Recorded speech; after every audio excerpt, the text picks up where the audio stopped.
छोटे छोटे बच्चे आपके मस्जिद में आते, तीन तरह के बच्चे आते।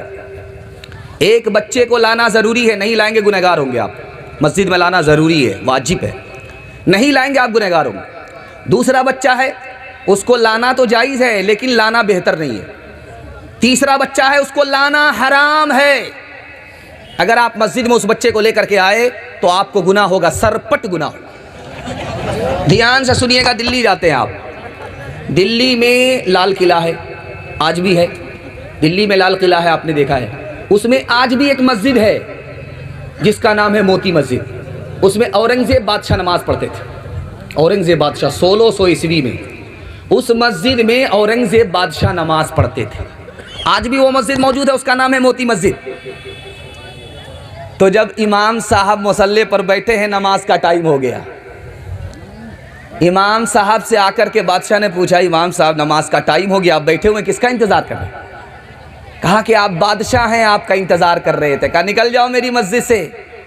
जो बादशाह के लिए नमाज पढ़ाए वो इमाम हो नहीं सकता, जो खुदा के लिए नमाज पढ़ाए वही हमारा इमाम हो सकता है। हक है, वाह। छोटे छोटे बच्चे आपके मस्जिद में आते, तीन तरह के बच्चे आते। एक बच्चे को लाना ज़रूरी है, नहीं लाएंगे गुनहगार होंगे आप। मस्जिद में लाना ज़रूरी है, वाजिब है, नहीं लाएंगे आप गुनहगार होंगे। दूसरा बच्चा है, उसको लाना तो जायज़ है लेकिन लाना बेहतर नहीं है। तीसरा बच्चा है, उसको लाना हराम है। अगर आप मस्जिद में उस बच्चे को लेकर के आए तो आपको गुनाह होगा, सरपट गुनाह होगा।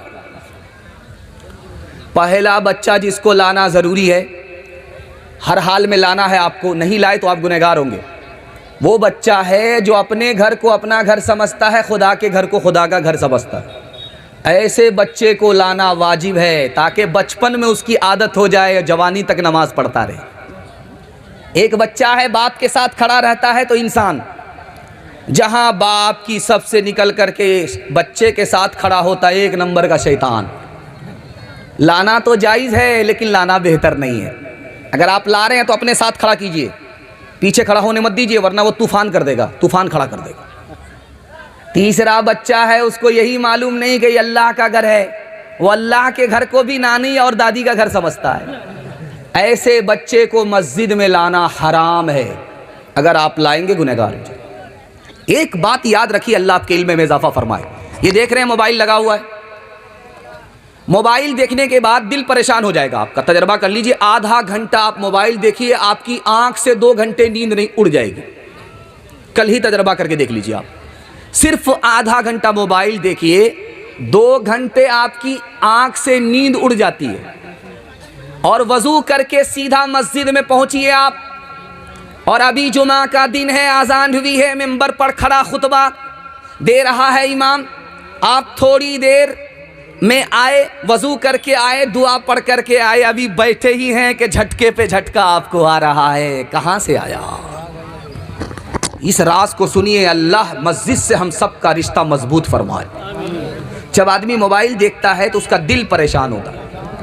जब दिल परेशान होगा तो नींद नहीं आएगी। और जब आदमी खुदा का बंदा खुदा के घर में आता है, रहमत आसमान से मस्जिद में उतरती है, उसको सुकून मिलता है, उसके दिल को सुकून मिलता है। नींद फूल पर आती है, कांटे पर नहीं आती। इंशाअल्लाह बाजार रोज जाएंगे, मस्जिद कभी कभी हाथ उठाइए इंशाअल्लाह। खैर, मायूस नजर आते हैं मस्जिद के मनारे, आता ही नहीं कोई मौज़िन के पुकारे।